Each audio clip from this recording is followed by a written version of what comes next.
What the fuck? It- Okay, we're good.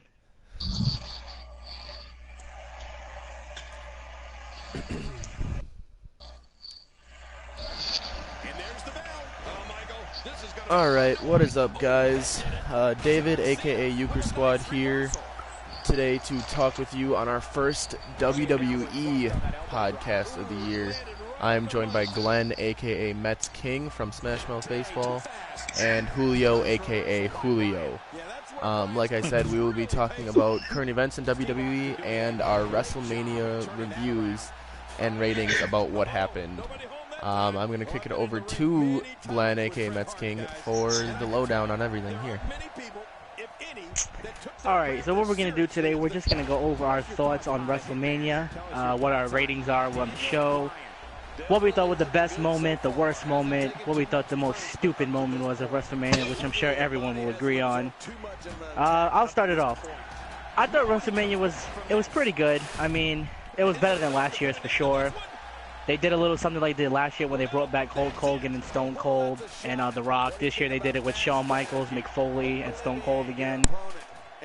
That was pretty much the highlight of the night, to be honest. I mean, my worst moment of the night was clearly Roman Reigns beating Triple H. And the fact that that match followed Shane McMahon and Undertaker when that was an amazing moment, it didn't help. It made the match worse. Like, maybe if that match was the middle of the night, it wouldn't have been as bad.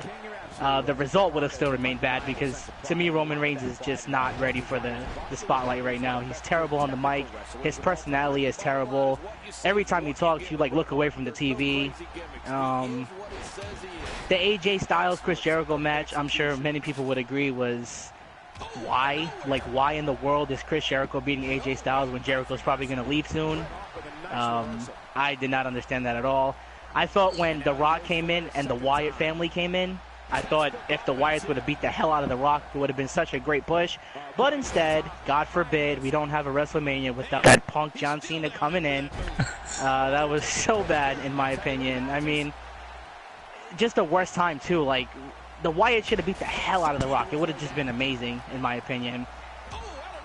I like the reveal of the new Women's Championship belt. It's about time they started taking them serious again. There's some divas, well, not divas, women wrestlers that are pretty good now. You got, Charlotte's good. Sasha Banks is good. The Boss. You got, there's so many of them. They all can fight now. And the two that were the worst are the Bellas, and they're gone. So that's pretty good. What else happened? David, what else happened that you thought was good or bad? I know you've already touched on it, but my personal favorite moment was Shawn Michaels, Mick Foley, and Stone Cold coming out. My favorite wrestler of all time is Shawn Michaels, and seeing him come out and hearing his music hit was just, it was amazing to me, because we haven't seen him in the WWE in so long, and it was great. I really thought the ladder match was actually a really good overall match. A lot of people question the ending, especially now that we know he lost it the very next night on Monday Night Raw. But I don't know, I really like the surprise because, you really got to throw in some surprise at WrestleMania, and I think the surprise of Zack Ryder winning was really was an extra bonus for us, even though a lot of people would say that was a stupid moment of the night. A lot of people are saying that the Divas match was the best, wrestled match of the night. Hey. No, not Divas. Women's match. Man, WWE's printed it in my head, and now they want to change it. The women's match. A lot of people say the women's match was the best match of the night. Wrestling-wise, I mean, it was a great match, but I don't think you can say it's the best of the night. I mean, wrestling-wise, yeah, maybe, but the most entertaining had to be when, Shane jumped off the Hell in a Cell. I wasn't a fan of The Undertaker, but Undertaker moved. Thank goodness, because, 52-year-old Undertaker might have had a heart attack and died on the spot. So, but it was a really good WrestleMania. The whole night overall was much better than it was last time. And I guess we'll kick it over to hear what Julio has to say from what happened at WrestleMania.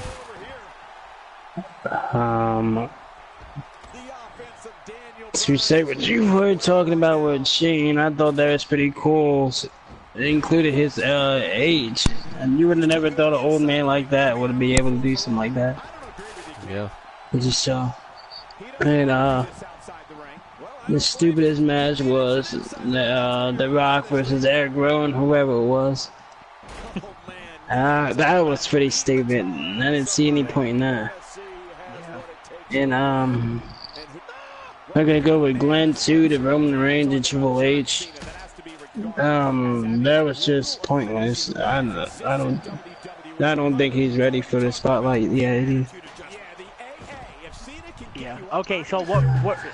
Is there anything that we missed? Is there any matches that? Oh, right. Yeah, we missed the Dean Ambrose and Brock Lesnar match. That was terrible. That could have been better. That could have been much better.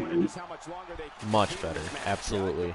Yeah, that they did a decent job building it up and then disappointed us with what they gave us in the match. He trolled the shit out of us. Exactly. Yeah, that's what Vince does. He trolls people. Exactly. And like, not only that, it was short. It was pretty short. It wasn't like I thought that match was gonna go on for. I thought they were just gonna beat the living hell out of each other. I thought there was gonna be blood. I thought there was gonna be people going through tables and I mean, it was just terrible. That's the thing though. With a good match at all. They already have Brock Lesnar being this part-timer, coming in and just beating the hell out of everybody all the time. But then whenever he's in an actual match at any pay-per-view or anything, he's in there for 5 minutes or less, and he beats the guy. And we were lucky that match lasted, I'd say, maybe 8-ish minutes, 10 at the most. Yeah. So it's just kind of ridiculous. Like, if you're gonna, even if he's just a part-timer, if you're gonna have him come in and beat the crap out of people all the time, I mean, you got to do something with it. Yeah, and like you said with the ladder match, it was a really good match. And I love the result. I actually do like Zack Ryder winning it. I do as well. I just don't understand why he would lose it the next night. It just so stupid. Yeah, so stupid. There was the Battle Royal. True. That actually shocked me with Baron Corbin on that. Me too. I liked the push for him. I don't think that was a spot for it. I thought, Mark Henry retiring should have won that match, or it's his even last Big Show again, or something like that. Just not Baron Corbin for that match. A different match at WrestleMania where he wins and gets put. That's fine, but not that match. No, and something big to touch on that happened in that match. I mean, Shaq coming back again. Yeah, that was cool. I know we don't want to talk about a whole lot about like rumors because rumors are most of the time not true, but I did see somewhere, I will not name the source, that they are working towards a Shaq and Big Show for WrestleMania 33 in Orlando. Shaq had a big part of his career with the Magic, and they have had that feud before. So if Shaq can get in the ring and put on a little show with the Big Show, I mean, I think that would be pretty entertaining. That would be a good build-up. There's got to be something we're missing. I feel like we're missing something. I mean, there was the pre-show matches. The tag team matches with. Oh, true. New Day and League of Nations. League of Nations. Yeah. I don't understand why League of Nations won that match. I mean, I know when HBK and Mick Foley and Stone Cold came out, they're not going to beat up New Day. They had to beat up the heel. But until the stunner to Xavier Woods, of course. Well, yeah. Well, even though Kofi and Biggie were just dying when it happened, so I mean. Yeah. I mean, it was a good entrance by New Day, as always, with the Dragon Ball Z costume and coming out of Booty-O cereal. And that was great. There was another tag. Oh, the Ryback versus Kalisto. Kalisto on the pre-show, yep. That was actually quicker than I thought it was going to be. It was a pretty decent match. Yeah, I thought Ryback was winning it too. Because I feel like they've been wanting to push Ryback for a while, but they can't figure out the spot for it. They try to put him, every time they put him in the title run, he hurt somebody. Like he was killing CM Punk, he was killing Jack Swagger when he was killing everybody. Everyone's getting hurt every time in the title match with Ryback. So it's he hurt Cena in the title match. I mean, he's so misplaced. Ryback's hurting everybody. All right, so what we can do now, we'll just give our overall rating of WrestleMania out of 10. You go first, David, because let me think a little more. Okay. I as good as WrestleMania was, I'd say out of 10, I'd probably have to only give it a 7. You know, just with all the injured people that they have, or that they had this year, and I mean, it was really looking to be a good WrestleMania until you just kept hearing superstar after superstar after superstar getting injured. No Rollins, no Orton. Yes, Cena made his return, but nobody really cares about that. You know, there was only one moment where any legends really came out and did something huge with, you know, Stone Cold, Mick Foley, and Shawn Michaels coming out. You know, there should have been, I thought there was going to be something like an interference during the Hell in a Cell match or the championship match, but there was nothing. But, I mean, there were still some good matches, and it was still better than last year's, so I'm going to go with a solid 7 out of 10. Okay, Julio, what do you think out of 10? What would you give it?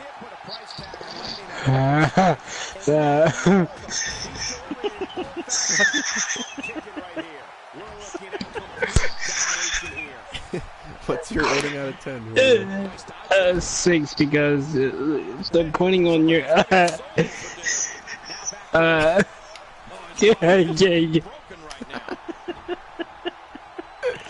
have no idea why Julio's laughing, but he did say 6 out of 10. I'm gonna go with.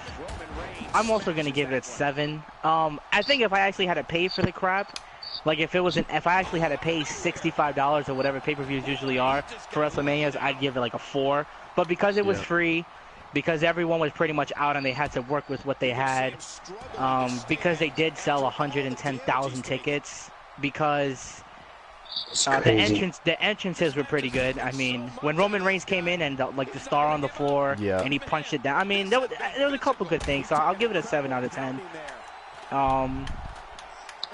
So overall, between all of us, it's like a 6.5 to 7 out of 10, which is not bad, considering a lot of people thought this WrestleMania would be one of the worst of all time. And it actually had some pretty decent moments. The only thing I would say also is there's no storylines to follow this. Like, every match that happened at WrestleMania, what the hell are they going to do? Like, is Triple H going to fight Roman Reigns again? I highly doubt it. Is Shane McMahon and Undertaker ever going to feud again? I mean, what could possibly happen with that? Ryback lost his title the next... not Ryback, Zack Ryder lost his title, the next night. I mean, I know he's going to start a feud with The Miz now, but... I don't know. Just I don't see many feuds happening from that, so that's the only reason it's not like an 8 or a 9. Yeah. So pretty much now that we're done with WrestleMania, we're gonna just go over quickly what our ideal situations are to happen now. Like what we think, you know, what would be the best course of action to happen now? When this person comes back, who's the best person that they could feud with? You know, what we think about Cesaro coming back and things like that. Who wants to start? I'll get started with that. Okay.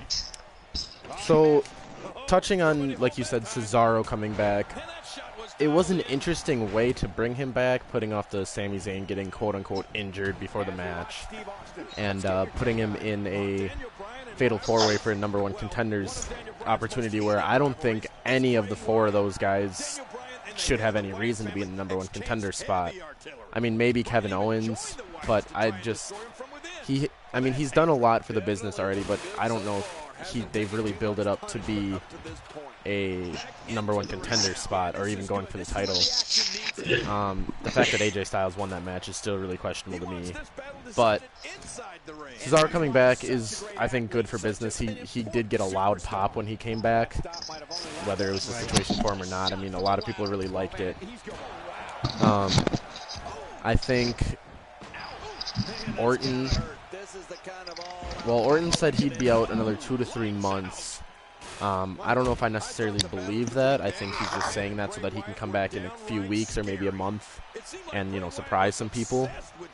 I think they need to throw him in the title picture right away.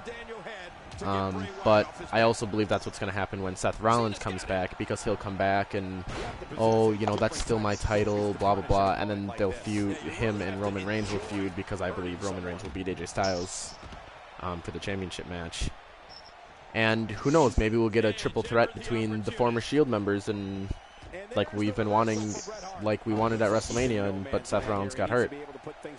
So, Yeah, you know, there are a lot of guys that can be returning here and starting up a lot of different feuds and things going on. And you can't forget, I mean, when we're talking about guys returning, you know, they're calling up all these guys from NXT as well now. Obviously, my favorite is Enzo and Cass, obviously. That's huge. I think just listening to them and New Day go at it on the mic would be entertaining, more or less in the ring.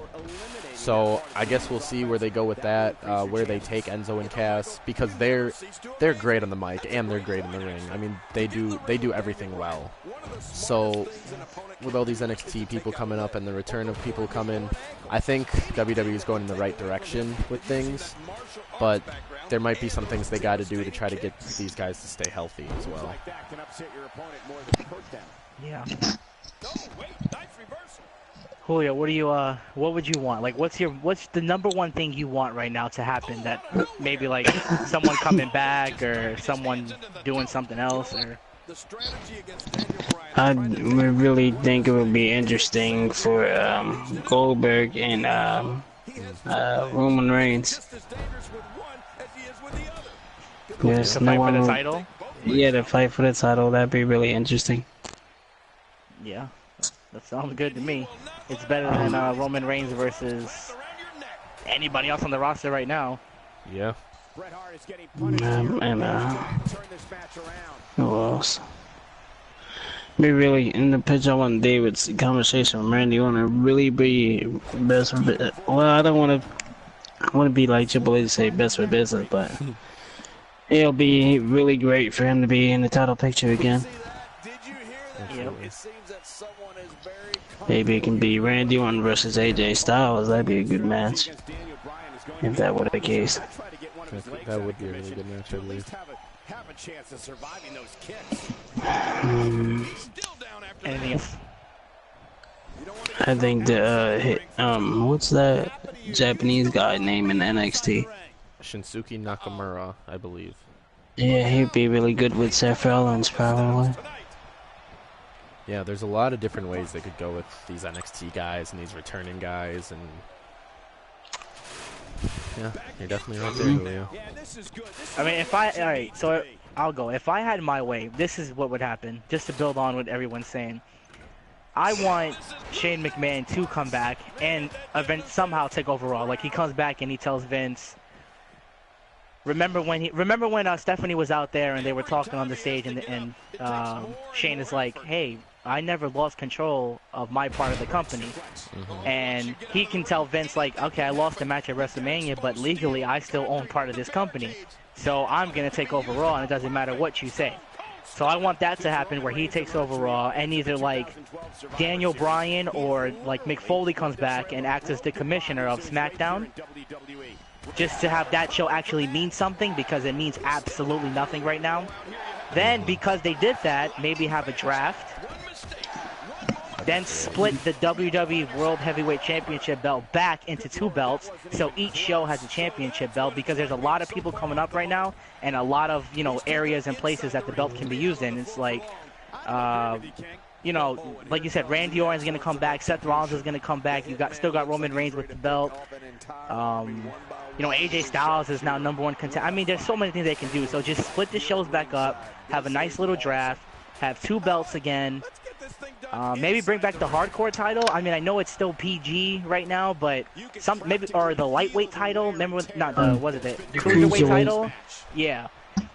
Because there's just so many guys right now with nothing to do. Just give them something to fight for. Have, like, some sort of, like, ranking system. Like, TNA used to do a ranking system where there was a point system that every time they won a match, they got a point. And whoever had the most points at the end of the month would fight for the belt. You know, do something like that in WWE. Incorporate something so everybody has something to do, so that there's not people missing shows. I mean, the Raw is 3 hours long, you know. Instead of, like, having 2 hours of commercials, just put more matches that mean something. Yeah, that's true. I want to see Kurt Angle come back really badly, more than anything, because he can just go at it with anybody. You name someone, Kurt Angle can go at it with them on the mic and in the ring. Absolutely. What else? That Shield scenario sounds pretty good, where Dean Ambrose comes and says to Roman Reigns, you know, we're boys and everything like that, but I'm only here for one reason, and that's the belt, and if you have it and I got to go through you to get it, that's what I got to do. And then Seth Rollins comes back on the stage at that same time and was like, that was my belt to begin with, and, you know, blah, blah, blah, and then they just have a big feud, and that would be best. That would be best, where all three of them just go at it, because, you know, every single one of them have a right to that belt, in my opinion. Absolutely. Yeah. But yeah, I mean, WWE is going in a better direction than it was like 2 months ago, I'll say. There's a lot of guys that can do different things. Enzo and Cass versus New Day would be absolutely ridiculous. That would be spectacular. They're both amazing on the mic. They're both amazing in the ring. It would just be, the atmosphere of the crowd would be like a soccer game. It would be insane. Just people going crazy nonstop. Absolutely. So, but yeah, I think that'll can conclude this, and we'll let David close it out for us. All right, guys. Well, that was today's first ever WWE talk reviewing WrestleMania and the things we'd like to see in WWE happen in the future. If you would, go and like us on Facebook at Smashmouth Baseball, Smashmouth Football, Smashmouth Hockey. There will be a Smashmouth WWE page. Follow us on Instagram, follow us on Twitter, and make sure to subscribe to us on YouTube. So from all of us here at all of the Smashmouth pages, we wish you have a good week, or your team and wrestler do not. Everybody have a good night.